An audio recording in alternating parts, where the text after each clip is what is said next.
Yo soy Jaime Chávez Alor, soy director ejecutivo adjunto de una organización que se llama Centro Vans para la Justicia Internacional.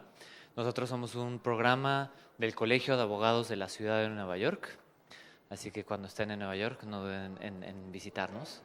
Pero muchas gracias por estar aquí. Nosotros como organización y siendo parte del colegio trabajamos temas de justicia internacional, y uno de los temas que trabajamos bastante, sobre todo en la región latinoamericana, tiene que ver con la independencia e integridad judicial. Y siempre hablamos de independencia e integridad como dos términos juntos, porque consideramos como abogados, como parte del trabajo que hacemos, que los jueces tienen que ser independientes y tienen que ser íntegros.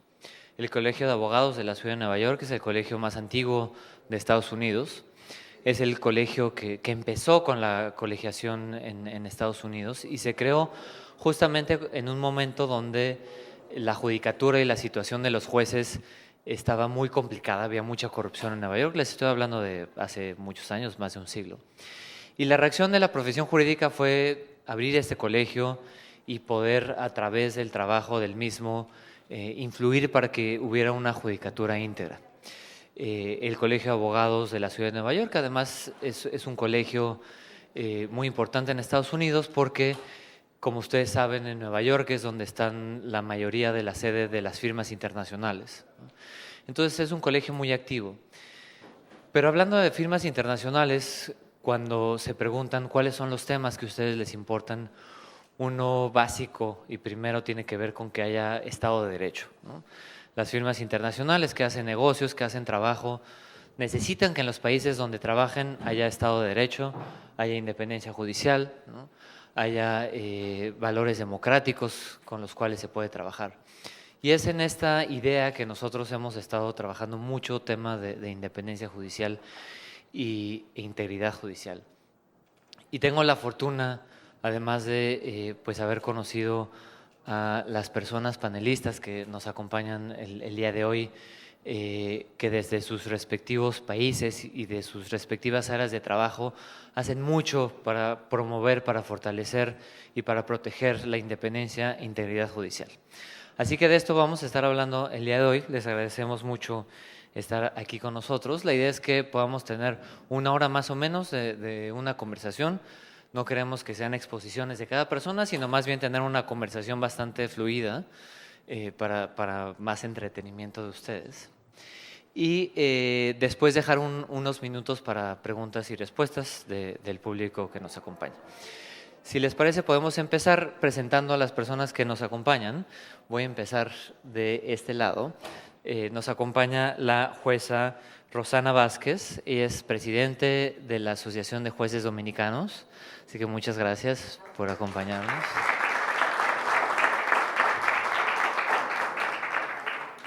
Tenemos al juez Marcelo Gallo Tagle. Él es el presidente de la Federación Latinoamericana de Magistrados, que agrupa 18 asociaciones judiciales de toda la región. Así que muchas gracias. Lo van a escuchar y van a saber, pero no dije que él es de Argentina.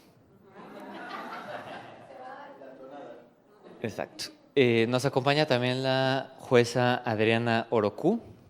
Ella es presidenta de la Asociación Costarricense de la Judicatura y vicepresidenta de la Federación Centroamericana de Jueces y Jueces por la Democracia y past president de la FLAM también.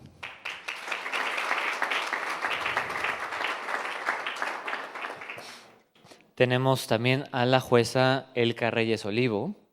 Ella es vicepresidenta de la Federación Latinoamericana de Magistrados de la República Dominicana y también presidenta anterior de la Asociación de Jueces Dominicanos.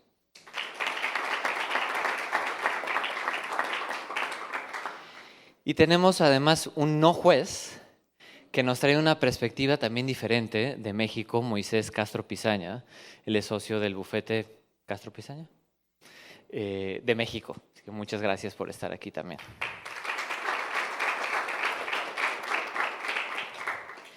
Y entonces en este panel vamos a hablar de los desafíos y de las buenas prácticas que tiene la judicatura en Latinoamérica. Latinoamérica, ustedes saben, es una región muy diversa, entonces hablar de Latinoamérica como un solo ente pues es muy complicado y hay muchos países que tienen muchas realidades. Y vamos a ir abordando esto. Y la primera pregunta que yo tengo para las y los panelistas tiene que ver con cuáles son los retos, cuál es la situación, los principales retos que enfrenta la independencia judicial en Latinoamérica. Y si quieren podemos empezar en el mismo orden que los presenté. Así que jueza Rosana, por favor. ¿Está encendido? Sí, buenos días. Un saludo especial a Walter Barone, que nos acompaña desde Brasil, a mi compañera Machi, también de Argentina, a todos mis compañeros del Poder Judicial, amigos, abogados. Gracias por estar aquí. Como decía Jaime, elegirnos dentro de tantos paneles es ya un agradecimiento eterno. Para mí también, para nosotros. Los retos, Jaime, del Poder Judicial, inmensos. Estamos viviendo en un tiempo de celeridad, en un tiempo de vanguardia, de presión, de observación, de globalización, y los poderes judiciales tienen que ineludiblemente montarse en esa realidad frente a una inteligencia artificial que pone en riesgo la famosa integridad de la que también hablábamos, frente a una necesidad de la población de una justicia pronta, pero además de calidad. Entonces el reto es poder asimilar esa tecnología, esa rapidez, esa celeridad, ese cambio generacional, ese cambio de sistemas y hasta de pensamiento, sin afectar la esencia de lo que nosotros hacemos, que es administrar justicia. Sin olvidar, como me enseñó la magistrada Miriam Germán, que frente a un expediente tenemos un ser humano, una persona, una familia. En consecuencia, como Poder Judicial, República Dominicana y todos, tenemos que estar siempre atentos al tema de la independencia judicial, vista desde una forma holística, no solamente el mecanismo de ingreso de los jueces, sino también esa paz, esa seguridad, esa tranquilidad que debe experimentar el juez para hacer su decisión, ciertamente a tiempo, pero con la calidad que significa, y del mismo modo, sin ningún tipo de atadura o temor.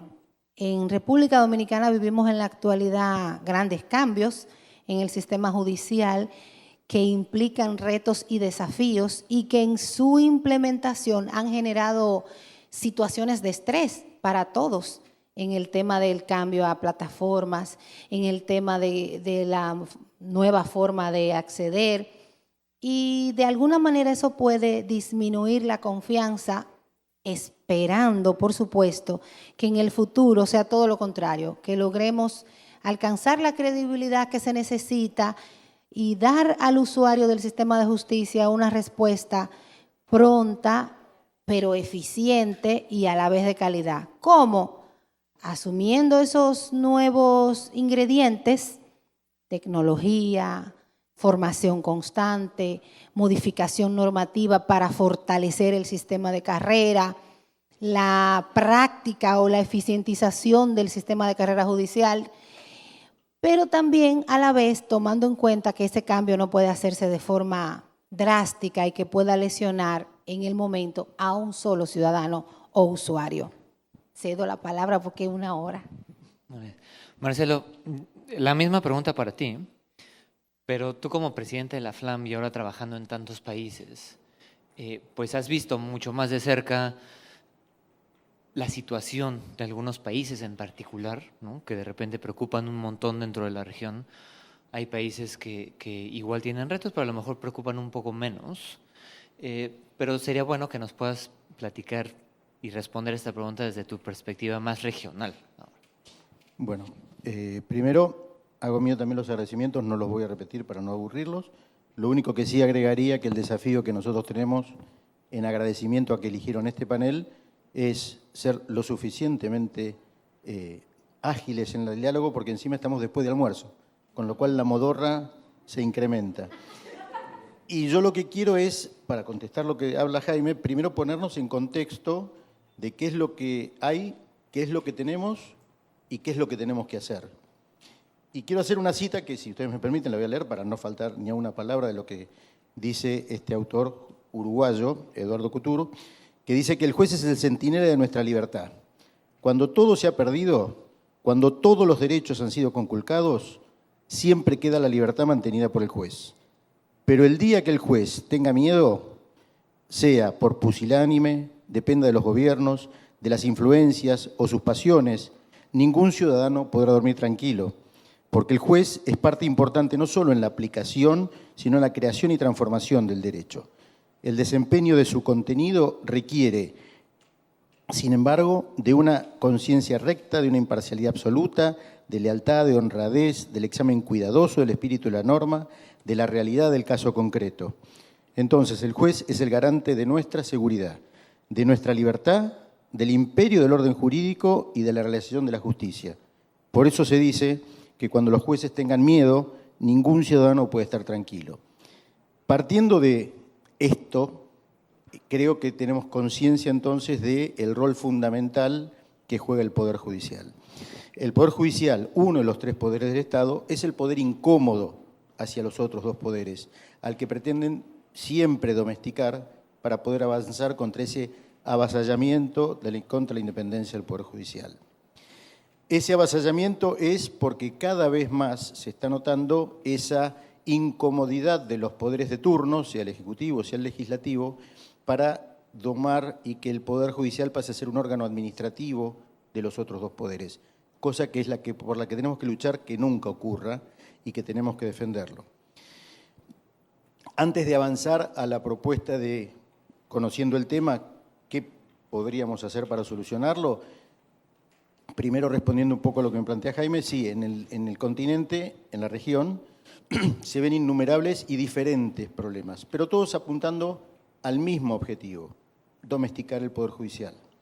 Sea en aquellos países, que es creo que la que más preocupante, y así ocurrió en la reunión del año pasado que se realizó en Sudáfrica, de la Unión Interamericana de Magistratura, donde se habló de la cuestión de México, porque ese avasallamiento en el cual con la reforma constitucional no solo se incorporó un sistema que es nocivo y pernicioso para la justicia, sino que encima se lo hizo de una manera grosera, porque se destituyó a jueces en actividad sin que hubiese motivos para la destitución, sin que se cumplieran las normas para su destitución, y se limpió todo el Poder Judicial para una nueva incorporación de jueces elegidos por voto popular.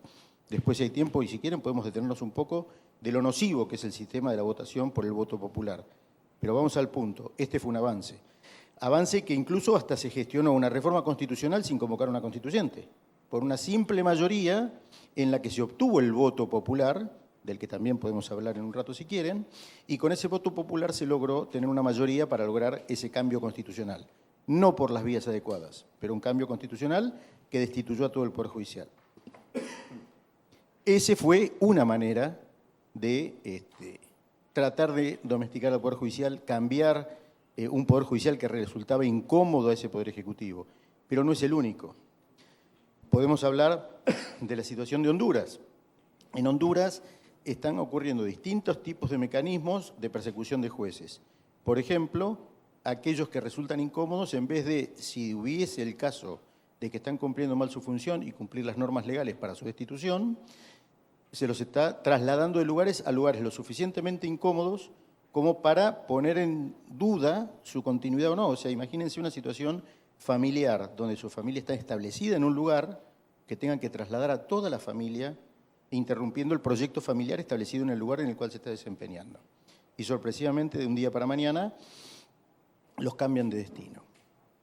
Tenemos la situación donde se va a las circunstancias de hecho, donde no solo hay amenazas y presiones, hay asesinatos de jueces e integrantes de los ministerios públicos, donde es una manera también de tratar de amedrentar a esos magistrados que están cumpliendo adecuadamente su función. Por eso la cita que yo les acababa de leer para mí es lo suficientemente importante. La tarea que nosotros cumplimos es muy difícil.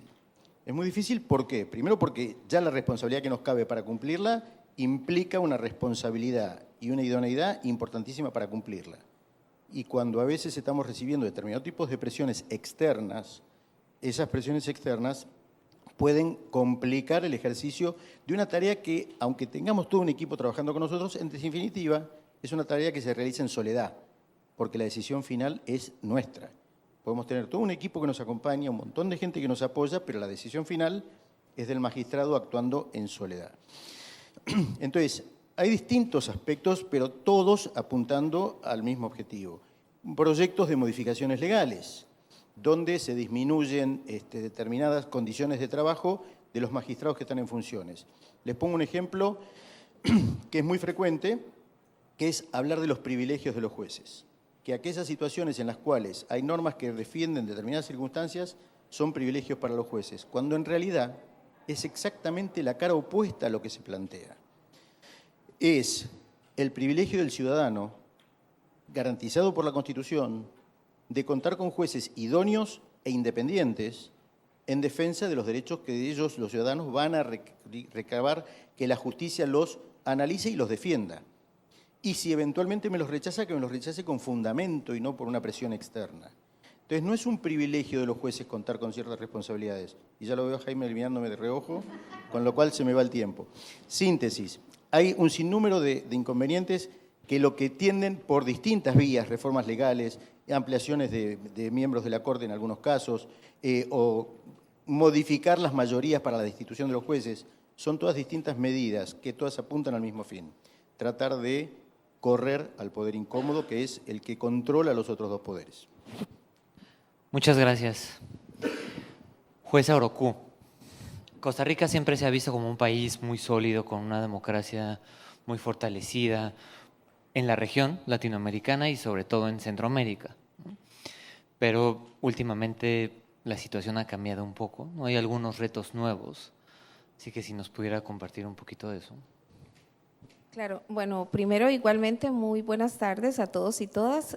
Gracias por la acogida tan calurosa en este país y a quienes organizan, a Unicaribe, a todos los organizadores del World Juris Law y especialmente Van Center, que es un socio estratégico siempre de las organizaciones que fortalecen democracias. Para contextualizar, nosotros en Costa Rica, efectivamente, a pesar de que hemos tenido una tradición democrática que siempre se ha visto como un ejemplo, no solo en la región, sino que ha tenido estándares altos de niveles de democracia, legitimidad, transparencia, etcétera, lamentablemente ha venido decayendo y a unas velocidades que nosotros como costarricenses estamos prácticamente asustados de lo que está pasando. ¿Y por qué? Porque somos parte de un contexto sociopolítico internacional, somos parte de un contexto sociopolítico latinoamericano que ha disminuido la capacidad de las instituciones de fortalecer derechos y de ser instrumentos efectivos para garantizar libertades y mejorar la vida y las condiciones de los seres humanos que viven en cada nación. Nosotros lamentablemente hemos tenido una lucha férrea para la defensa de la democracia, porque los mismos desafíos que enfrenta la independencia judicial, puedo ser enfática que son los mismos desafíos que enfrentan las democracias actuales en todos los países, no solo latinoamericanos y del Caribe, sino del mundo. Hemos visto la decreciente institucionalidad, inclusive en Europa. Ustedes han visto relacionados los conflictos europeos con respecto al tema de independencia judicial y por esa misma estructura mundial que es un asunto sistemático de violación a las condiciones integrales del Estado, es que Costa Rica no es la excepción. Y todos estos sistemas que implican que estemos, hoy hablamos en la mañana, que estemos inmersos la región de América Latina y el Caribe en una estructura de criminalidad organizada apabullante en los estados, que mediante la cooptación institucional precisamente lo que generan es una impunidad y deslegitimación de la función judicial para que se disminuyan las condiciones. Esto implica que hay corrupción en los estados, que el Poder Judicial es cada vez menos eficiente en el combate a esa corrupción. Tenemos que ser autocríticos también con respecto a la eficiencia y tenemos una condición estadísticamente valorable sobre los estados en los países de América Latina, incluyendo Costa Rica, que estamos cada vez menos facilitando que las situaciones en que se investiga criminalidad organizada y alta monta en estos temas, no se llega a la investigación, a veces ni a empezar, o se queda a medias y no llega hasta la valoración en sentencia, ya sea para una sentencia estimatoria o desestimatoria, pero ni siquiera se llega a sentencia. Esto quiere decir que toda esa multicausalidad ha generado una imprecisión en la función jurisdiccional efectiva. Y esto también lo que ha dado, que esta lamentable disminución de la eficiencia del Estado o de los estados en general, incluyendo Costa Rica, se ha tomado también como un caballo de batalla para deslegitimar la función jurisdiccional desde los otros poderes de la República, y garantiza que esta ineficiencia, esta deslegitimación, el populismo también, que es una receta estructurada en todos los países de América Latina, den cada vez más a un poder judicial deslegitimado, en donde la defensa de la independencia judicial sea a veces heroica, porque lamentablemente también hemos fallado, y eso es un gran desafío en los temas comunicacionales. No tenemos una estructura real de una comunicación efectiva entre emisor y receptor, que es la ciudadanía, sobre lo que nosotros hacemos, y esa deslegitimación, que puede ser real en algunos aspectos, se ha potenciado y ha disminuido la protección hacia los poderes judiciales. Esto implica también que es en todos los países, como el caso de México, que acaba de indicar Marcelo, todo este tema estructurado de legitimación, un presidente de la República que todos los días salían ustedes las han oído, las mañaneras de AMLO, salía todos los días a hablar mal del Poder Judicial, hasta que convenció que efectivamente estaba mal, aunque las estadísticas de corrupción no fueran tales, que con una asamblea legislativa o un congreso con mayoría vino a dar al traste con esta nefasta reforma. Vean cómo todo es estructurado, y ya voy a terminar. Igual el tema en Bolivia en el 2015 se hizo una reforma, pero no tan agresiva como la de México. En Centroamérica, Costa Rica es el menos afectado, pero hay una afectación total. Guatemala es un sistema cooptado completamente. Honduras ni siquiera ha tenido la posibilidad de emitir una ley de carrera judicial que fortalezca la independencia. En Nicaragua, bueno, eso sería todo un tema para hablar de una tarde. Entonces, en general, hay muchísimos desafíos que mejorar. Muchas gracias. Se pueden quedar ese micrófono de este lado, acá tenemos otro. La misma pregunta para la jueza Elka, sobre los retos que enfrenta la independencia judicial. Voy a hacer ¿se escucha bien? Voy a ser un poco breve. Pero quiero darle la bienvenida a Calderón, que es un juez supremo de El Salvador, y el público más importante para mí como docente, no solamente como jueza, y es los estudiantes, porque vamos a ver que hay un aspecto relevante en todo esto de formación, comunicación en la parte universitaria. Sencillamente, yo voy a decir y voy a señalar que el tema de la independencia judicial encuentra o tiene algunos retos y desafíos que impiden que haya un funcionamiento autónomo y equitativo de los poderes judiciales.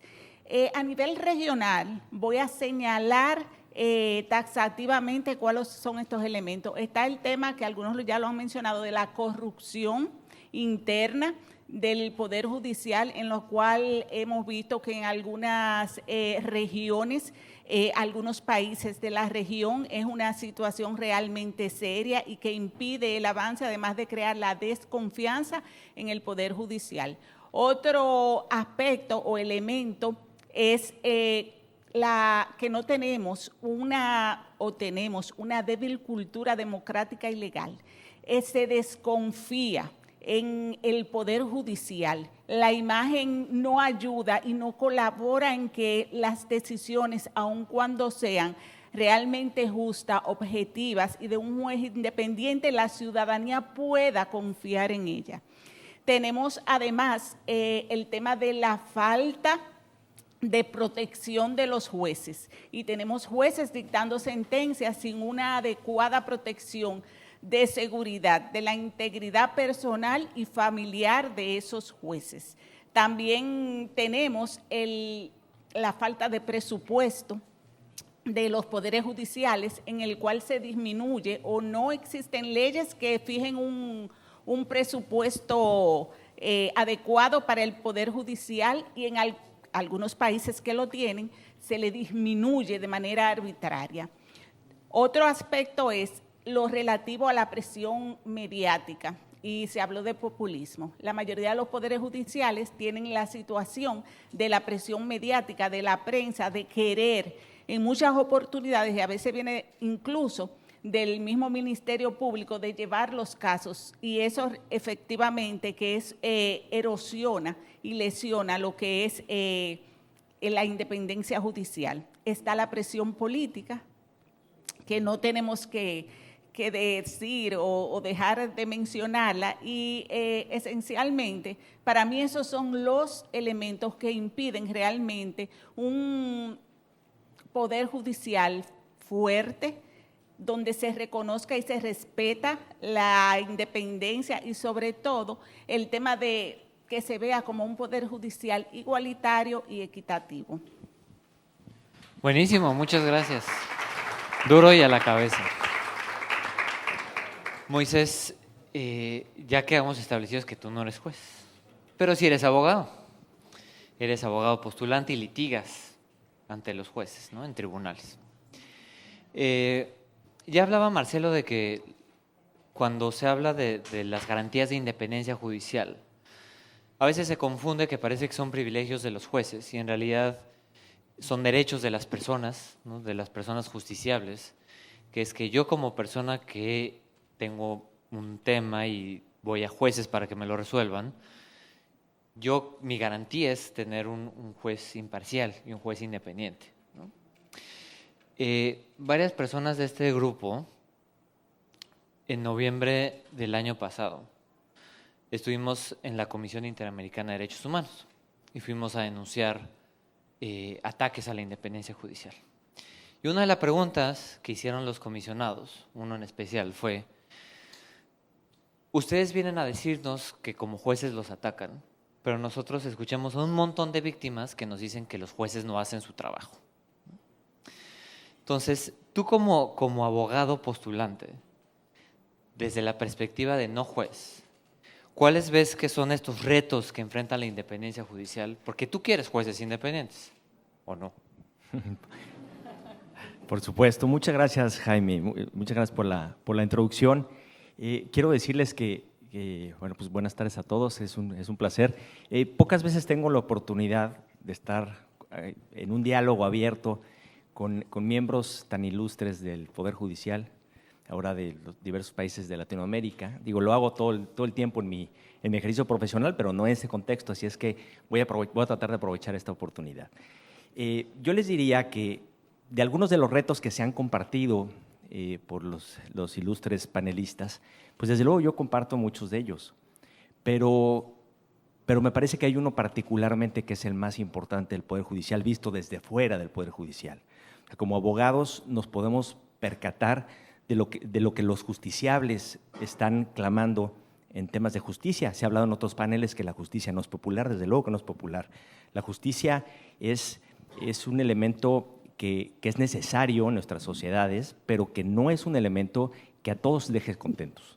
Va a haber una parte a la que no se le dé la razón en un procedimiento judicial y va a haber inconformidad. ¿Cuál es la clave y dónde estamos fallando particularmente? Me parece, primero decirles que a los países latinoamericanos ya se nos acabó el tiempo. Estamos sobre el tiempo de poder corregir esto que está pasando en algunos países como México. A mí hace un rato en los seminarios de la mañana se me ponía la piel de gallina al darme cuenta y al escuchar de lo que ha estado pasando con México, ya lo han referido, Marcelo lo platicaba hace unos momentos, lo que acaba de pasar a través de los medios previstos en la propia Constitución mexicana para reformar la Constitución a través de esa legitimación democrática de un partido en el poder que a través del populismo hace convencer a la mayoría de la población de que es lo correcto y que el Poder Judicial es un obstáculo para alcanzar las metas que están buscando, esa es una enfermedad que todo el mundo voltea a ver a Venezuela como, bueno, pues Venezuela, qué mal que estén en esa situación y vamos a estar muy lejos los demás de que nos pueda llegar a pasar. Yo tuve la fortuna de participar en el Congreso de la Law Jurist Association en Barranquilla, en Colombia. Estamos hablando de 2021. Y en 2021 escuchábamos a los compañeros venezolanos que nos decían, cuidado con México, están a tiempo, todavía pueden. La intención de estas personas es hacerlo con todos los países de Latinoamérica y es atacar fundamentalmente al Poder Judicial.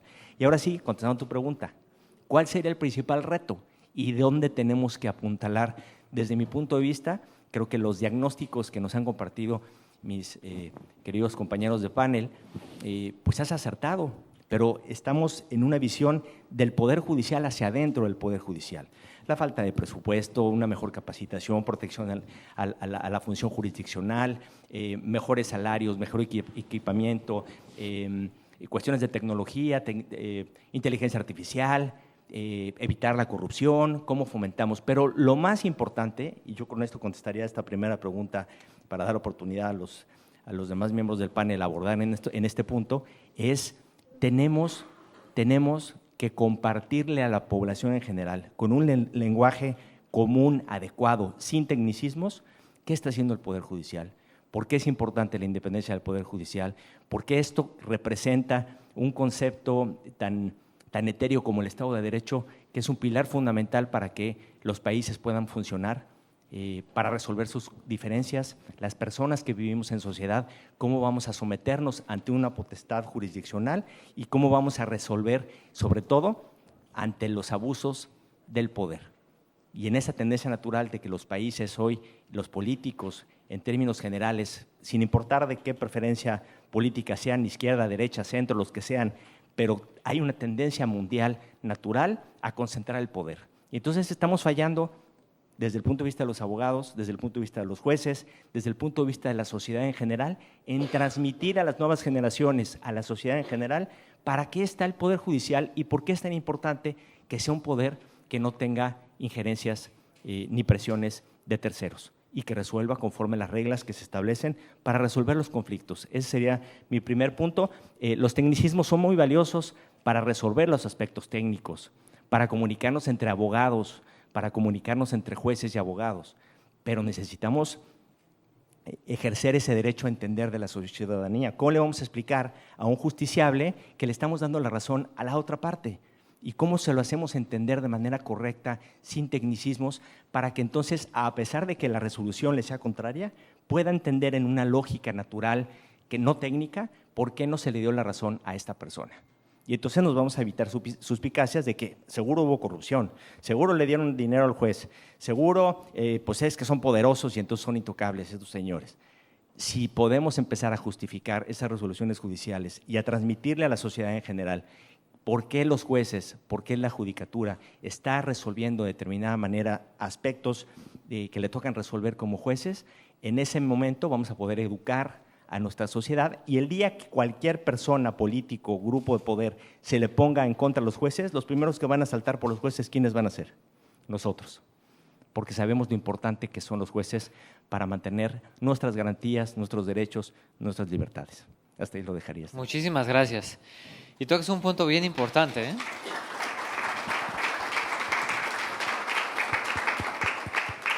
Tocas un punto muy importante y vamos a ahondar ahorita un poquito más sobre eso. Ahora, ya entendimos un poco, tenemos claro el panorama, ¿no? Hemos estado escuchando el día de hoy en la mañana, escuchamos también ayer cómo controlar a la judicatura se vuelve una gran tentación para las personas en el poder, ¿no? Cómo toda esta idea de tener el equilibrio de poder y los controles entre poderes, para algunas personas cuando llegan al poder ya no quieren tener estos frenos y estos equilibrios, ¿no? Pero entonces, ¿qué podemos hacer? ¿O cómo le hacemos para tener un poder judicial, una judicatura que sea más resiliente a estos ataques? De repente puede ser a lo mejor mejor comunicación, pero a lo mejor necesitamos una reforma legal, ¿no? A lo mejor hay alguna herramienta que no tenemos específica. Y entonces les vuelvo a dar la palabra otra vez para una ronda muy rápida. Pero antes tantito rápido, para que personalicemos esto un poquito más, quisiera saber quiénes son las personas que están aquí. Entonces, ¿quiénes están de la República Dominicana? Un montón. Muy bien.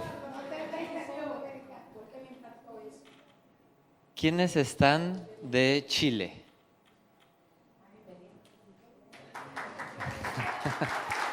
¿Qué tal Argentina? Bienvenida. Uruguay. El Salvador. ¿Quién no dije su país? México. Bueno, México, sí, por supuesto. Brasil. ¿Brasil? ¿Dónde? United Kingdom. Muy bien. Muchas gracias por el interés en Latinoamérica. Perfecto, pues muchas gracias por acompañarnos y así podemos poner los ejemplos más específicos. Pero entonces ahora sí. ¿Cómo vencer el impacto a nivel comunicacional? Indudablemente el Poder Judicial debe acercar, y sus actores, debe acercarse a su comunidad. Y la primera fórmula de hacerlo es un lenguaje claro en sus decisiones, apartándonos, y venimos trabajando en eso hace muchos años, y es un mea culpa que todos debemos hacer, apartarnos de esas decisiones que tenían un lenguaje incomprensible, muy buscado, rebuscado, y que no llevaban claridad a quien se destinaba la decisión, pero además comprendiendo que el Poder Judicial es un poder del Estado y como tal tiene que empoderarse de esa calidad, de esa facultad, de ese contrapeso que ejerce, acercarse a la comunidad, participar de los medios de comunicación sin ningún temor, preparar sus portavoces y tener claro que ante cualquier situación puede efectivamente generar una comunicación o una información al respecto. Pero lo más importante, haciendo su trabajo, porque haciendo nuestro trabajo de forma hasta silenciosa, logramos esa legitimación que necesitamos en el seno de la sociedad, conscientes de que cuando fundamentamos y argumentamos en la base jurídica, en la norma, en los precedentes, tendremos el aval necesario para que la propia sociedad nos defienda, nos comprenda, nos auxilie. Aquí hay muchas caras muy jóvenes, dominicanas me refiero, y extranjeros también, pero específicamente en el caso de los dominicanos, nosotros antes del 94 vivíamos una realidad diferente en el tema de la carrera judicial. Y dicen que sí, lo estudiaron, porque yo estoy segura que nacieron en esa época. Nuestra realidad a nivel del tema de carrera judicial y del fortalecimiento de la figura del juez no es la misma de aquella época. Felizmente logramos pasar a un sistema de ingresos de jueces diferente, que hoy en día exhibe los frutos y exhibe esa seguridad y esa confianza en el operador del sistema. Pues lo que tenemos que hacer es trasladar esa confianza a la población, entender que necesitamos, que necesitamos a la población porque para ella trabajamos y que nuestra función principal es hacer la labor. Ahora bien, ese sistema de carrera judicial que nos genera o se traduce en independencia judicial, no hay por qué conformarse, porque está mejor que en algunos países de la región. Hay que ver, como dijo Moisés, la realidad de Venezuela y de México aplastó y nunca pensamos que iba a suceder y pasó. Así que los dominicanos tenemos que estar siempre al acecho, atentos y preparados para defender esa independencia judicial que viene de la mano de un juez que ingresa con un sistema sólido, que se mantiene en el sistema a través de ese mismo sistema reglado y que asciende, pero además tiene la tranquilidad de que su decisión no generará una retaliación ni política ni dentro del mismo sistema. Felizmente hoy hemos avanzado, vamos caminando, pero Judemo, Jueces Dominicanos para la Democracia, existe justamente para defender que eso se mantenga y además que vayamos adquiriendo reivindicaciones, porque un juez fuerte es la garantía de la sociedad. Gracias.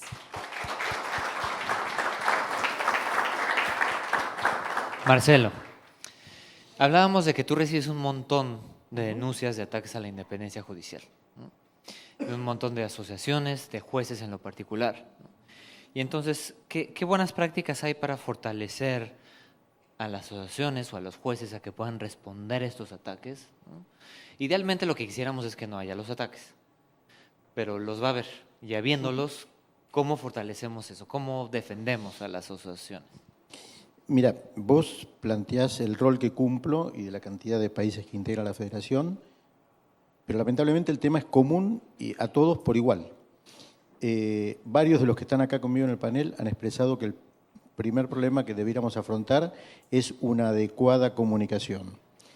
Antes de adentrarnos en la comunicación, yo les cuento que, para los que hoy están sorprendidos con la situación de México, y algo creo que dijo Moisés recién, y él planteó el ejemplo de Venezuela, intuyo que todos estamos conscientes que nadie quiere el régimen existente en Venezuela en nuestro país. Ya anunciaron, no solo para México, sino que las medidas que se están adoptando por los distintos ejecutivos en los distintos países de la región de Latinoamérica, es como empezó Venezuela. No es para asustarnos, es justamente para estar alertas de qué es lo que se viene, porque uno de los mecanismos que tenemos que adoptar nosotros acá es prevenir los riesgos, tener el impacto del riesgo que se viene y adoptar las medidas para prevenir el riesgo. Planteado esto en forma muy genérica como para empezar a responder, lo que les cuento es lo siguiente. El tema, primero, que a pesar de todo lo que nos están escuchando hablando acá, somos todos muy conscientes que el Poder Judicial tiene muchas cosas para mejorar. O sea, no es que estamos hablando de todos los cuestionamientos que recibimos de afuera, los ataques que recibimos de afuera, y nuestra función es intachable e impecable. No, nosotros tenemos muchas cosas para corregir, pero es mucho peor lo que viene de la afuera y de la imagen que pretenden implantarnos, porque, por ejemplo, no lo hice con todos los países, pero sí con algunos, cuando se hacen las encuestas del Poder Judicial o de los distintos organismos en cuanto a su imagen positiva o negativa. Ninguna de esas encuestas posee una pregunta que para mí es sustancial. Si el que responde tuvo algún proceso en el Poder Judicial. De la gran mayoría de los que a mí me tocó hacer ese relevamiento, nadie había tenido un proceso en el Poder Judicial. Y todos opinaban por lo que habían leído en los diarios. Y hago esta primera introducción para llegar a esta cuestión. Sí lo garantizo porque ocurre en mi país, supongo que en la de todos ustedes también. Cuando sale una noticia en el noticiero de la mañana, a partir de la información que brindan los periodistas, ¿no se está dictando sentencia ya al mediodía de lo que se denunció a primera hora de la mañana? Les voy a dar un ejemplo muy importante que ocurrió en mi país, a partir del cual implantamos un programa que también se los voy a contar ahora. Lo voy a tratar de hacer breve porque es muy extenso, pero es una denuncia de un abuso de un chiquito en una escuela por el profesor de gimnasia. La denuncia se hizo en la mañana, en la tarde le incendiaron la casa al profesor de gimnasia, le rompieron todos los vidrios, se separó de la mujer, lo echaron del trabajo. O sea que ya a las 24 horas de la noticia ya le pasaron todas las cosas negativas que se le ocurran que puedan derivarse de esta noticia. La justicia tiene sus tiempos para investigar y con un chico de menor edad con ciertas precauciones para poder evaluar e investigar el tema. Resultó que el abusador había un tío y nada tenía que ver el profesor, pero esa noticia no salió en los diarios, la vida de este hombre fue irrecuperable. Entonces, a partir de una experiencia como esa, es que tratamos de salir en la Argentina con un programa que nosotros lo llamamos Los Jueces Van a la Escuela. Moisés hablaba de la educación ya, o no, Elka, de lo afortunados que somos de la cantidad de chicos jóvenes que tenemos acá. Desde chicos tenemos que empezar ese tipo de enseñanza, de lo que significa la justicia, de lo que significa el rol que cumple el juez, del impacto pernicioso que a veces pueden tener los medios, que en su afán de vender una noticia, la dieron al mediodía y al mediodía, la dieron a la mañana y al mediodía dictaron sentencia y condenaron al que esté atrás de la noticia. La justicia tiene tiempos que muchas veces son más lentos de los que esperamos, pero enseñarle a los chicos cómo es la función del juez, de la maduración de la investigación, de cumplir ciertos roles, porque no pueden ir a preguntarle al chiquito en el colegio en forma desembosada cómo ocurrieron las cosas porque no se los va a decir, no se los va a decir. Entonces hay todo un procedimiento que seguir adelante para poder respetar a ese chiquito y poder llevar adelante la investigación. Entonces, esa es una enseñanza que nosotros empezamos a hacer con un programa que es los jueces que vamos a los colegios, a tratar de enseñar cómo funciona. Y es cierto que arrancamos con una trampa. Les contamos el caso y con la influencia que tienen de los medios, la respuesta, pena de muerte, prácticamente la respuesta de todo el mundo. Cuando uno cuenta un ejemplo, apenas terminamos de contar el ejemplo, es prácticamente fusilamiento de la persona que está acusada de la investigación. Cuando empezamos a explicar cómo funciona el sistema judicial, las cosas que se pueden haber investigado en el caso que nosotros denunciamos y todo lo que surgió a la luz, prácticamente lo excarcelaban. O sea, fíjense que en una hora de una explicación, cómo muta esta cuestión. Esto es lo que tenemos que hacer en todos lados. Es lo que tenemos que tratar de hacer algo que en algunos de los paneles que estuvimos hoy explicaban, lo hacemos y lo hacemos mal. No sabemos comunicar bien la función que cumplimos. Yo cuando hablaba, y muchos lo hicieron acá, la gente joven que nos acompaña, las redes son fundamentales. Tenemos que aprender a utilizar las redes para poder difundir. Recién Roxana hablaba del idioma claro, que en muchos de nuestros países también está modificándose el idioma de las sentencias. Ocurría muchas veces que con ese idioma barroco que a veces utilizábamos las sentencias, el no juez, el no abogado, terminaba de leer la sentencia y se da vuelta a mirar al abogado y dice, ¿gané o perdí? Entonces, si nosotros no cambiamos también ese vocabulario, tampoco vamos a saber llegar a la gente. Entonces, hay muchísimas cosas para cambiar, pero lo primero es cambiar nuestra información, nuestro trabajo y saber comunicarlo a la gente. ¿Por qué? Porque esa desinformación que a veces hay es aprovechada tendenciosamente por el que quiere generar la imagen negativa del Poder Judicial y ese es el populismo del que se aprovechan para poder endilgarnos la imagen que tenemos. Que insisto, siempre vamos a tener mala imagen, porque también lo decía Moisés, uno gana y uno pierde. Entonces, el que pierde siempre va a estar disconforme porque va a creer todas las excusas que le dé su propio abogado, que además capaz perdió porque lo ejerció mal esa defensa, y si el juez recibió algún tipo de soborno o cualquier tipo de excusa. Pero siempre va a haber la mitad de la gente descontenta. A veces el que gana por ahí tampoco está tan contento si no logró todo lo que quería, con lo cual el porcentaje que tenemos en contra es grande. Pero si encima no sabemos comunicar adecuadamente lo que nosotros hacemos, muy difícil va a ser que podamos lograr estos cambios. Con lo cual, el primero es la comunicación. El primero es saber expresar y contar lo que hacemos. Es la vocación de involucrarnos con la sociedad. Y concluyo con esto, porque es muy breve.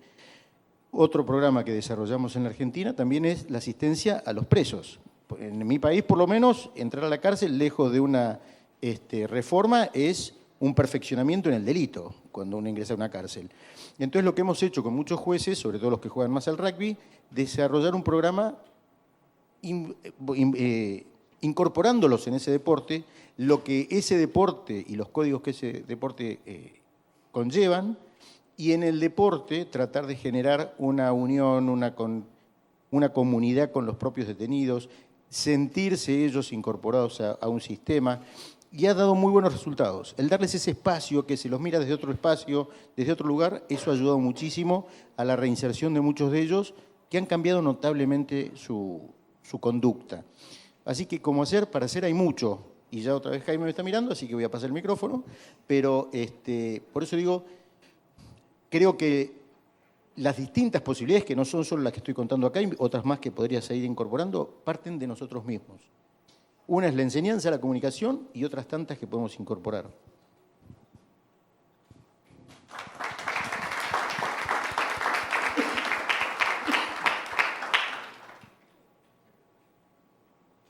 Adelante, sí. ¿Cómo protegemos de los ataques a la independencia judicial?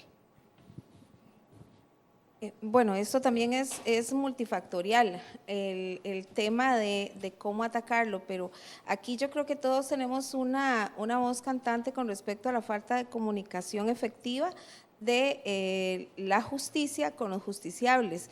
¿Y eso qué quiere decir? Con la sociedad, no solo con los justiciables, sino con la sociedad, para que se conviertan en un mecanismo de defensa natural de la independencia judicial, porque son los destinatarios últimos de los derechos que nosotros defendemos como contrapoder. Nosotros siempre vamos a ser un contrapoder, siempre vamos a ser contramayoritarios en la sociedad, y la gente tiene que entender por qué es un poder contramayoritario.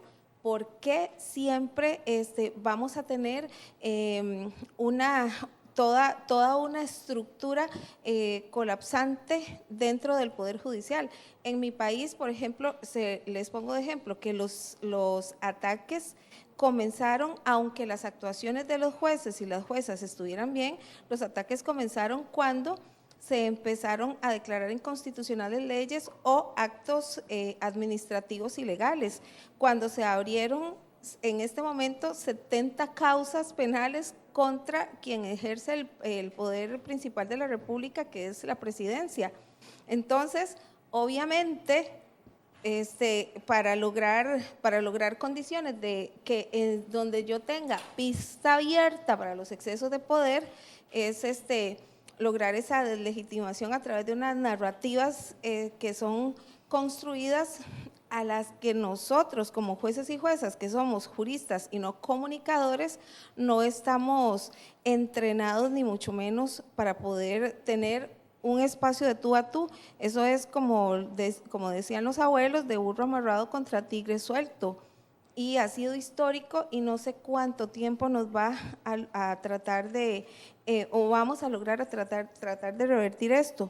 Pero sí hay una situación importante en esta comunicación, es la transparencia y la rendición de cuentas. Y aquí los jueces y las juezas tenemos que ser muy autocríticos. A veces no nos gusta que nos evalúen, que la evaluación de desempeño sea transparente, porque evidentemente una evaluación bien construida, obviamente con criterios de gestión absolutamente objetivos y sin condiciones tampoco que vengan a desmejorar la carrera, sino más bien a fortalecerla. Pero cuando nosotros tenemos un sistema de evaluación objetivo, cuando podemos transparentemente decirle a la sociedad, este es mi trabajo, por ustedes yo trabajo, este es mi trabajo, y cumple con criterios estandarizados, objetivos, y que modifican a la alza la carrera judicial, yo puedo pedirle a la ciudadanía que se venga con nosotros y que construya una posibilidad de defensa de la independencia judicial que sea colaborativa. Por eso también creo, no solo en la transparencia y evaluación de desempeño, sino que también en la justicia abierta.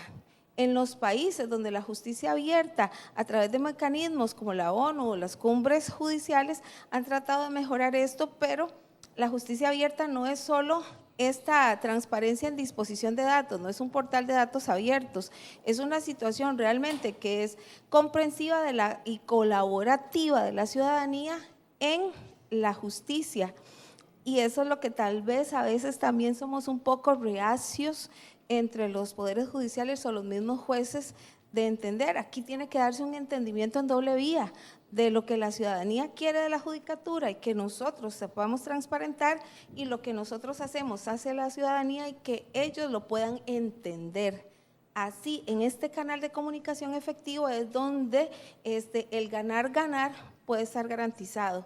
Y estos son retos, defectos y retos que tenemos que afrontar.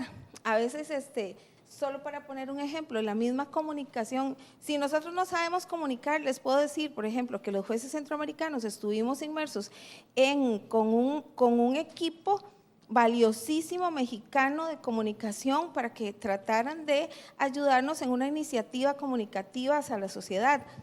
Y nos presentaron una campaña que era comparándonos a nosotros con los árbitros de fútbol. Entonces era un árbitro en una cancha de fútbol y el juez árbitro saliendo, nosotros somos los que tomamos la decisión y somos. Entonces, primero las mujeres nos quedamos así, o sea, el tema del fútbol, que a veces es un tema, no a veces, la mayoría de las veces es un tema muy misógino, que es donde después de los partidos de fútbol crece en violencia doméstica, y el tema de las denuncias un árbitro que muchas veces está relacionado con temas de corrupción en el fútbol, tal.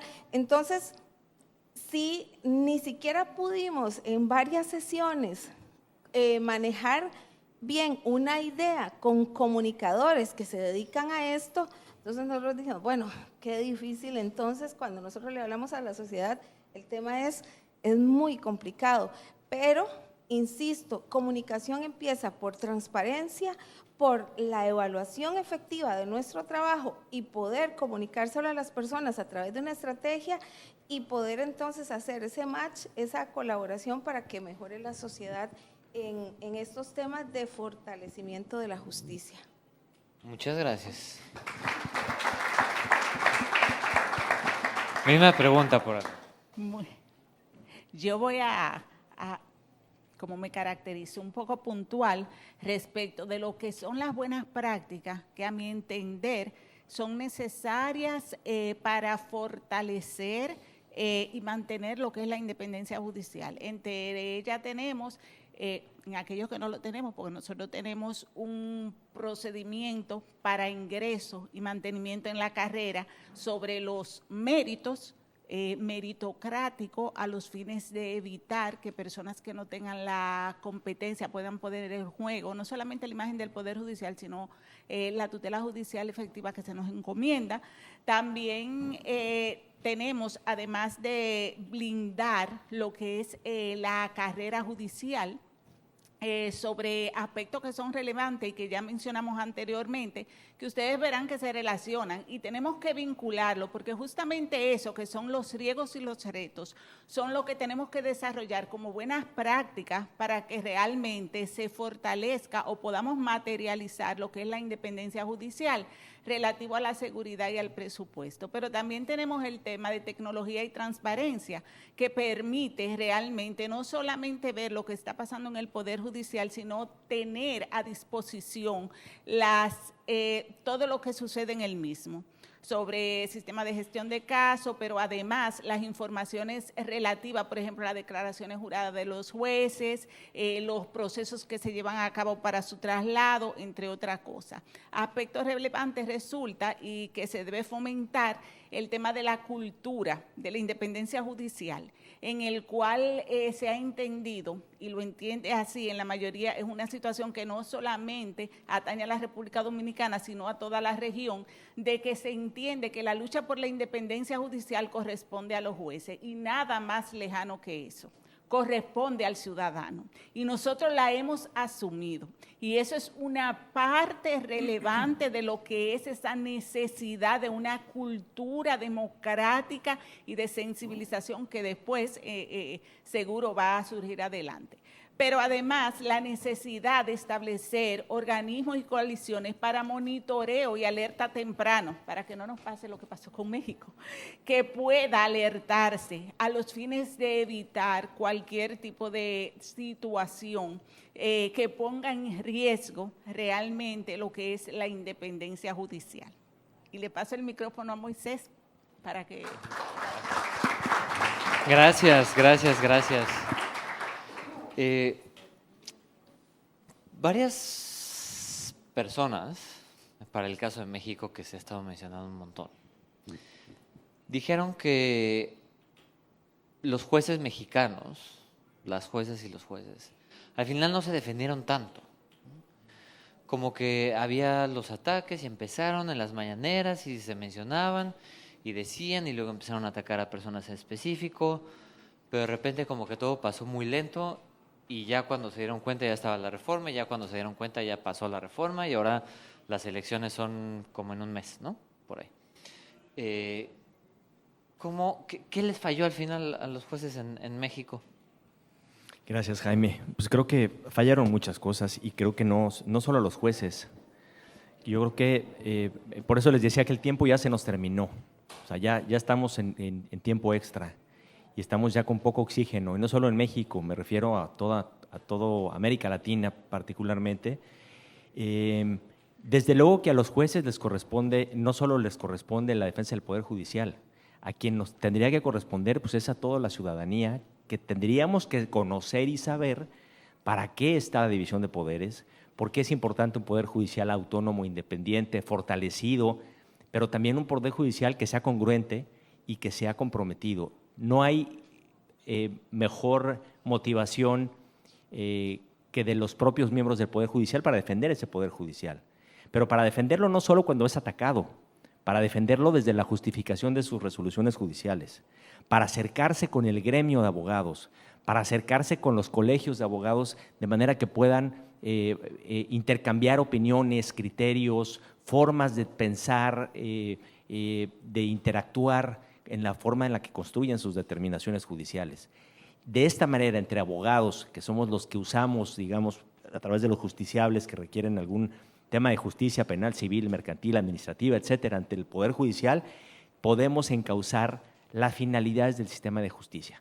A ustedes, estudiantes, les corresponde transmitir esto no solo a otros estudiantes en materia de derecho o a otros estudiantes universitarios, sino tendríamos que hacer cada uno nuestra labor para transmitir la importancia de contar con un país democrático construido, con instituciones fortalecidas y básicamente con un poder judicial independiente, autónomo, sustentable y que sea congruente al momento de actuar. O sea, no tendría que haber más interés más que del propio Poder Judicial y de sus miembros de evitar casos de corrupción. Al igual que a los abogados, desde luego, al gremio de los abogados nos interesa que los casos no se planteen con corrupción, porque eso nos legitima, nos hace que nos dé orgullo ser abogados y que podamos actuar con integridad en un procedimiento. Igual los miembros de los poderes judiciales, ellos tendrían que pensar en la forma en la que tuvieran que cuidar que no se desvirtúe, desde luego, la función jurisdiccional, que haya independencia, que haya imparcialidad, que se planteen los casos de manera ordenada, sustentada y no con base en intereses de alguna persona, sino en base en lo que es de acuerdo a su entendimiento el tema de la justicia que se les está planteando. Y a partir de esas elaboraciones, poder justificar también y poder transmitir a la ciudadanía y a la gente común por qué es tan importante el Poder Judicial. Yo creo que eso es la parte fundamental. ¿Por qué no se dieron cuenta en México? Me parece que quizás hubo quienes pecaron un poco de soberbia, habrá que decirlo así. Tendrían que haber sido mucho más conscientes de la importancia de transmitir y de acercarse a la gente. La necesidad de la gente está ahí, la pobreza está ahí, el hambre está ahí, las necesidades básicas de la gente está ahí. Si viene alguien y les dice, oye, yo te voy a dar, pero estos señores del Poder Judicial no me están dejando hacerlo, ¿qué va a opinar la gente? Pues ni sé qué hace el Poder Judicial, no me interesa. Entonces, ¿qué? ¿Votamos para que vamos a votar y elegir jueces? Sí, yo quiero, porque entonces voy a elegir a quien yo conozco, a quien me convenga, a quien no tenga un tema de imparcialidad. Viene un problema gravísimo con el tema de la elección judicial. No va a dar tiempo en este momento de platicar, pero quizás un poco más adelante podemos platicarlo. Muchísimas gracias. Buenísimo, muchas gracias. Estoy viendo el reloj y prometimos que iba a haber tiempo para preguntas y respuestas, así que creo que este es el momento. Así que antes de empezar con la ronda de preguntas y respuestas, ya veo una mano por allá. Yo nada más quería preguntar de los estudiantes, las y los estudiantes, si pueden levantar la mano. ¿Quiénes son estudiantes? Y de los estudiantes, ¿quién de ustedes está considerando una carrera judicial? 2, bueno, 3. Esperamos que saliendo de aquí más levanten la mano. Ahora sí vamos con las preguntas. Acá alguien había levantado la mano. Sí, por favor.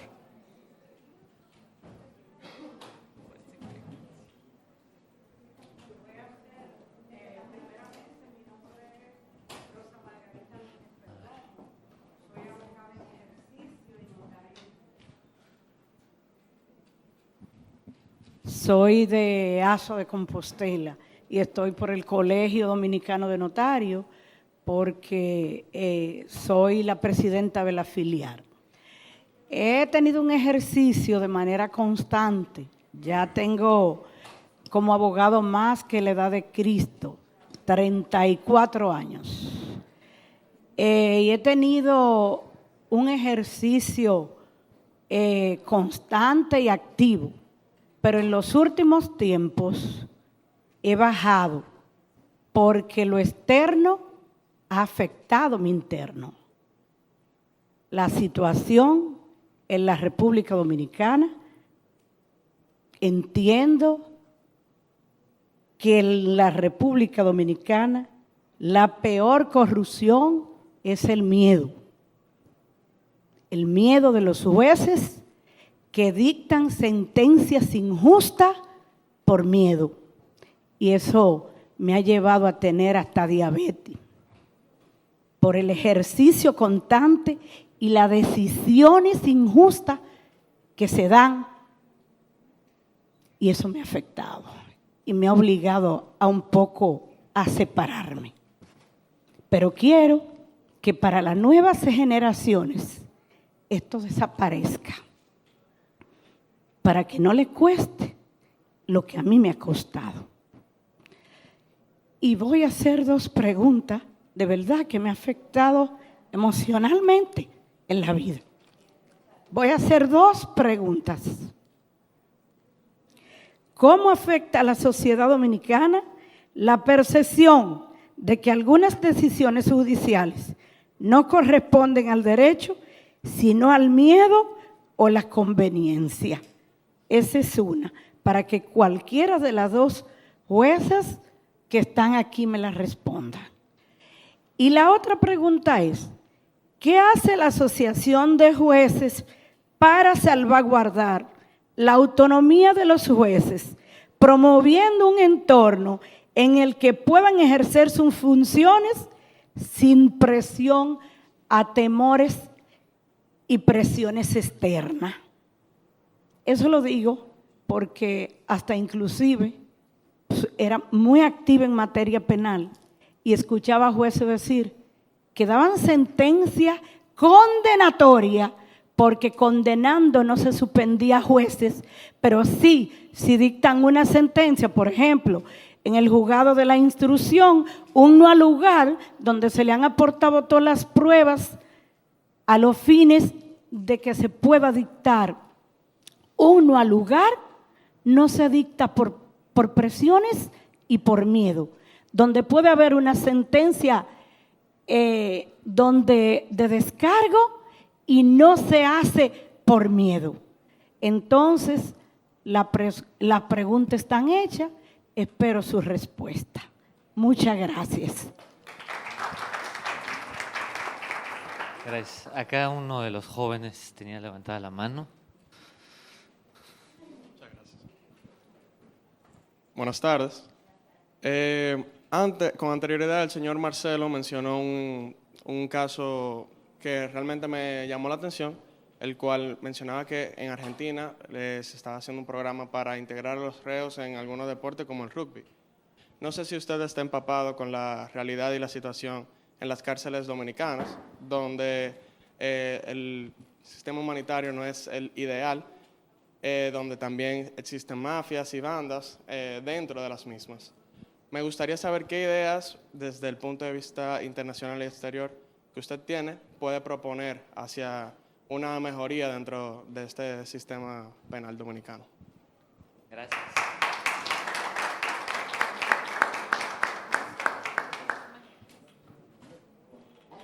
Muy buenas tardes a todos los panelistas, excelente todos, felicitaciones para cada uno de ustedes. Una de mis preguntas, y sé que ha sido un reto tanto para República Dominicana como para Latinoamérica, es el tema de la independencia judicial. Y quisiera saber, claro está, cuando puedan respondérmela para respetar el orden de las preguntas, ¿cuál ha sido el mayor reto tanto para el Poder Judicial Dominicano como para Latinoamérica, para que seamos partícipes todos, ¿verdad? Para asumir y poder responder las respuestas al tema de la independencia judicial como tal. Muchísimas gracias.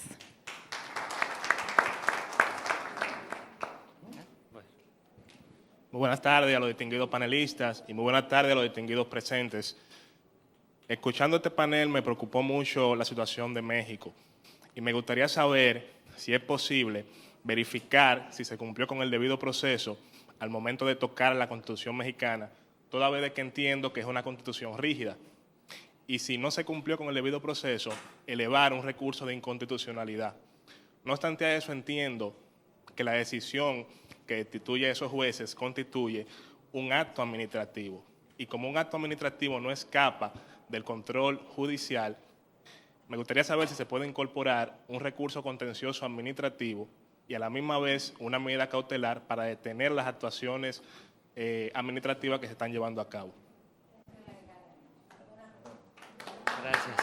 ¿Acá? Buenas. Me llamó un poco la atención porque sí se ha visto mucho que en la noticia condenan. Porque bien se sabe que hay un proceso el cual puede ser condenatorio o no. Porque hay muchos casos que son denunciados y se ha visto que son falsos. ¿Qué medidas se puede adaptar en República Dominicana para que la noticia se dé después del proceso o poder persuadir a la población de que no actúe antes de este tiempo? Bueno, no debería actuar porque ya tenemos la ley, pero sabemos que no lo podemos someter a todos. Gracias.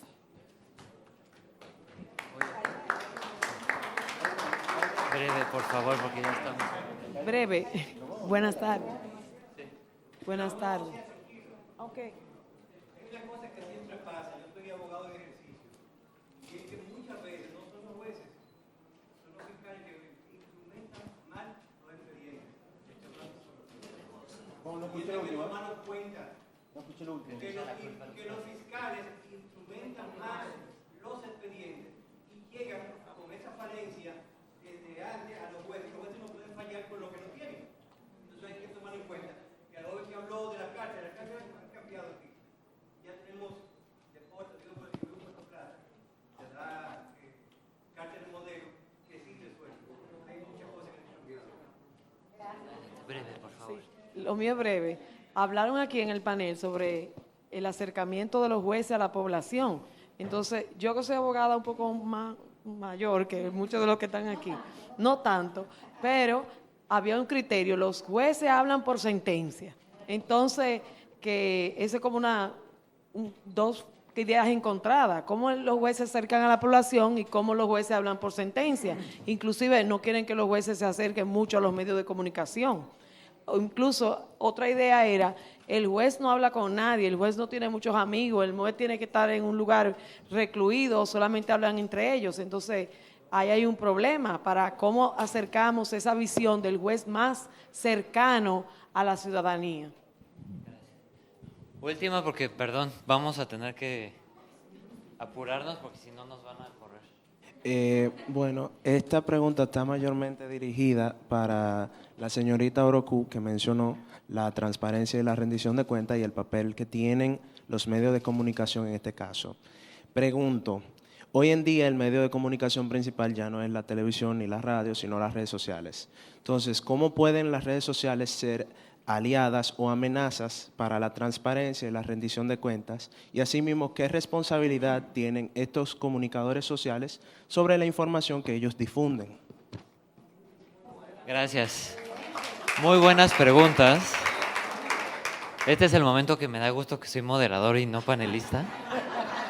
Pero además tiene un reto adicional, porque ya me hicieron ahí señas de que tenemos 5 minutos. Entonces, 1 minuto. Breve las respuestas, por favor. Elka quería contestarle algo. ¿Cuál es su nombre, nos dijo? Sí. Rosa, en nombre del Sistema de Justicia Dominicano, si alguna decisión le afectó su vida, su proyecto de vida, pedimos disculpas. La labor de los jueces, el compromiso que tenemos es todos los días ser un mejor poder judicial y créanme que hace más de 30 o 40 años que estamos trabajando en eso. Como les contaba, en el 94 cambió la forma del ingreso de los jueces. Ahora somos jueces de carrera que después de recibir una formación y un compromiso ético con la función, intentamos dar decisiones apegadas a la norma, sin ningún temor. Nos han trasladado, nos han avasallado, claro que sí. Ha habido sanciones por retaliación. ¿Y qué hemos hecho para que eso no siga ocurriendo o no siguiera ocurriendo? Unirnos como gremio, como colectivo, denunciar a estamentos internacionales, buscar el apoyo como lo hemos recibido, hacerle frente a las autoridades y ellos se dieron cuenta del poder que teníamos. Y como tal, hoy, mínimamente puede que ocurra, no decimos que no, pero nuestras decisiones están sometidas al escrutinio de la alzada y son revisadas por la población que a un clic, como decía el joven, la puede ver. Y si no están acorde a lo que dijeron las pruebas, o lo que dice el expediente, o lo que dice la norma dominicana, pagamos el precio en la evaluación del desempeño, en nuestro nombre y en nuestra reputación. Pero la verdad es que cada día vamos avanzando. Y en segundo lugar, ¿cómo hacemos como asociación para que eso no siga ocurriendo o no siguiera? Ya lo he reiterado, haciéndole el frente, formando a nuestros miembros, trabajando cada día más para las mejores prácticas y haciéndole entender al Poder Ejecutivo, al Legislativo y a nuestro propio Poder Judicial que nosotros respondemos a la Constitución y las leyes. Gracias. Gracias. Bien, a mí sí, hay un montón de preguntas que te quedan. Lo primero, porque ya respondió Rosana, a Rosa, lo único que le diría es, yo retomo con lo que yo abrí mi parte. El día que los jueces tengan miedo, estamos todos perdidos. Eso es lo primero, con lo cual, pero para que eventualmente esa soledad de la que también hablé, no tengamos ese miedo, la ciudadanía es fundamental en el apoyo del Poder Judicial, que trabaja bien, el apoyo al que trabaja bien, ¿no? Eso, para redondear un poquito esa idea. Segunda, tengan en cuenta que todo lo que vivimos en el Poder Judicial y en cualquier orden de nuestra vida ha ido evolucionando. La justicia antes, en la antigüedad, en el medioevo, se adoptaba en la plaza y se escuchaba a la ciudadanía lo que opinaba sobre la decisión. Fue evolucionando, tenemos el debido proceso, y yo les planteo lo siguiente. No siempre la ley que regula el procedimiento es una ley justa. Si no, circunscríbanse a la época nazi, donde muchas de las decisiones que se adoptaron estaban acorde a la legislación que ellos mismos habían adoptado. Y nosotros creo que podemos pasarnos todo lo que resta de la jornada y todo el día de mañana. Entonces, lo que quiero señalar con esto es toda una evolución. Hoy la evolución que nos toca es toda la realidad que hemos descrito, que no voy a repetir acá, de lo que nos está tocando vivir, el ejemplo de Rosa y cada una de las cosas que nos está pasando, tenemos que ir adaptándonos a estas circunstancias. Me engancho con la pregunta tuya, perdóname, no conozco el nombre, es si lo decido por México estaba bien o mal. Claramente está mal, pero también hay una cuestión sobre la que no podemos bajarlo. La cuento no para darnos por derrotados, para pelearla. Cuando hay una decisión política, se lleva todo por delante. Todo procedimiento se lleva por delante. Es la decisión política. La decisión política era sacar al Poder Judicial del medio, que era el obstáculo para ir a ese Ejecutivo, poder cumplir los deseos que tenía de cumplir sus propuestas. El Poder Judicial decretaba la inconstitucionalidad las decisiones de López Obrador que eran absolutamente inconstitucionales. Entonces era un poder que obraba mal porque no permitía que ellos avanzaran con las reformas que el pueblo quería. No era el pueblo, era él. Pero la falta de información nuestra, bien, hacía esto. Pero no me quiero ir porque esta era direccionada directamente a mí. No, puntualmente y en su extensión no conozco la situación carcelaria de República Dominicana, pero por lo que vos mismo explicaste, es igual que aún en mi país donde se practica este proyecto que yo estoy contando. En todas hay mafias, hay problemas, desde donde mucho del delito que ocurre fuera de la cárcel se digita desde adentro. O sea que, por eso yo dije, nos está ocurriendo en toda la región cosas muy semejantes, con aristas, con matices, pero muy semejantes. El tema es, una de las decisiones que se adoptó era, en esto que decimos nosotros, el Poder Judicial tiene que frenar de salir a responder, a sacar un comunicado, a responder al ataque, a la reforma injusta. Tiene que salir a ser más proactivo en mostrar qué es lo que el Poder Judicial hace, qué es lo que de la justicia se debe esperar. El programa fue uno para tratar de mejorar la situación de las cárceles y la reinserción del preso que el Poder Ejecutivo, que es el encargado del control de las cárceles, no está cumpliendo. Entonces, nosotros no podemos decir, ellos lo hacen mal, esa ley es injusta. Nosotros tenemos que salir a llevar propuestas de modificación de leyes para que los procesos sean más cortos, del sistema carcelario. Entonces, son los pequeños, la justicia va a la escuela, que es el programa que también expliqué de la Argentina, y me va a matar. Gracias. Vamos a pasar primero con Nelka rápidamente para que termine de contestar a Rosa. Sí. Con relación a ese aspecto, es importante saber que cuando nosotros evaluamos y vemos el diagnóstico de independencia judicial, que lo vamos a ver con Van Center, valga la payola, el día miércoles en la Universidad Católica a las 6 de la tarde, vemos que la República Dominicana, a pesar de todo, está bien avanzada en lo que son los elementos para garantizar una independencia judicial. Claro, nos faltan. Respecto del tema de la situación con los medios, es importante que es un tema de, yo digo que en vez de informar, desinforman, es un tema de educación. Necesitamos sensibilizarnos, no solamente ellos, la población, sino también los medios de comunicación. Los jueces somos humanos, vivimos en sociedad. Desde el 2005 la escuela implementó un programa relativo a justicia y comunidad, donde los jueces van con programas a conectarse con la comunidad para saber, porque aplicar la ley no solamente es aplicarla de manera positiva y exegética, sino también que a veces se requiere ser justo. Evidentemente que tenemos avances, pero tenemos retos. Tenemos, por ejemplo, en la actualidad, no tenemos un escalafón judicial y eso atenta contra la independencia judicial porque se pone en riesgo el tema relativo a lo que son los traslados de los jueces. Y eso evidentemente que es una parte que puede afectar y es fundamental para garantizar la independencia judicial. También tenemos la situación de que debemos fortalecerlo, evidentemente, el tema y tratar de que se modifique, el tema mismo de que los consejeros electos por nosotros, 4 pares de ellos, duran 5 años en el cargo, sin importar si nosotros estamos representados o no. Ahí se necesita y va a ser indispensable que se reforme un procedimiento para revocar ese mandato cuando nosotros, los jueces, entendamos, ya sea por una falta grave que ha pasado y tienen que permanecer en el cargo, o cuando nosotros los jueces que lo hemos electo entendamos que ya no nos representan, ya sea por referéndum o por otra causa. Un aspecto ya para finalizar que se hace necesario y es que cuando por el tema político y la presión política, que en ocasión de la conformación del Consejo Nacional de la Magistratura se mantenga el equilibrio para evitar mayor afluencia del Ejecutivo y que el porcentaje que corresponde al Poder Judicial, que es el 70%, se haga de manera estricta sobre la base de la meritocracia, que es la única forma de control que vamos a tener en esa alta corte. Muchas gracias. Jueza Orocu, 1 minuto, por favor. Fuera del minuto. No, ya está contando.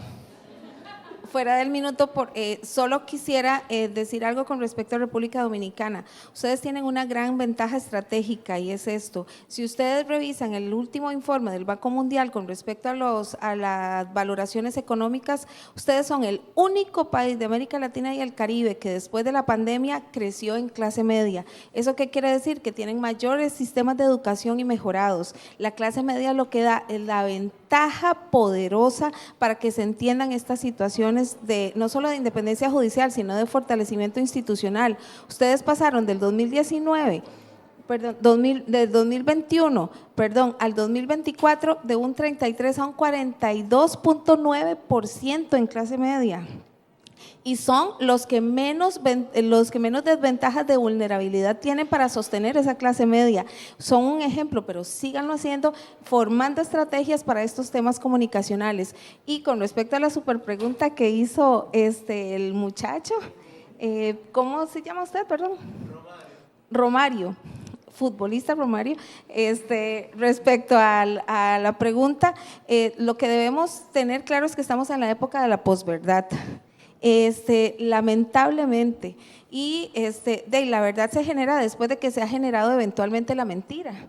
Entonces, y esto es parte del uso que ha democratizado la información a través de las redes sociales, pero que también, como dijo usted, no solo es una fortaleza, también es una desventaja, tiene las dos aristas y son imposibles de hacer, o de eliminar esa dicotomía con respecto al uso de las redes sociales. Lo que faltan son estructuras efectivamente que generen responsabilidad a los creadores de contenido de las redes sociales porque en un medio ya establecido, en un medio televisivo o de radio o prensa, hay formadores de opinión que tienen responsabilidad con respecto al fairness que tiene que tener una noticia. En las redes sociales no. Entonces, por eso esta época de posverdad es tan difícil, pero lo que hay que aprender es precisamente estrategias de logros para poder tener, para que esa dicotomía genere una mayor ventaja en las posibilidades y no en los detractores. Gracias. 30 segundos porque nos están viendo muy intensamente. 15 segundos. Muy difícil ser el último que habla, pero con esto me gustaría cerrar.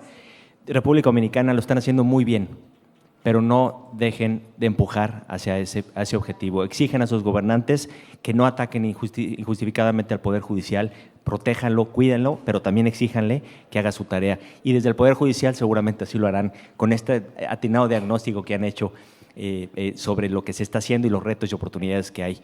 En el tema importante es que cada uno somos responsables, asuman su responsabilidad, cada uno a lo que les toca, y de esta manera va a ser mucho más fácil que podamos seguir avanzando hacia un Estado de Derecho robusto y hacia una efectiva y eficiente comunicación a la sociedad para que entiendan el valor de vivir en este sistema democrático con una división de poderes y un poder judicial independiente, autónomo y fortalecido. Muchas gracias, Moisés. Un aplauso final para los panelistas. Les agradecemos mucho estar aquí.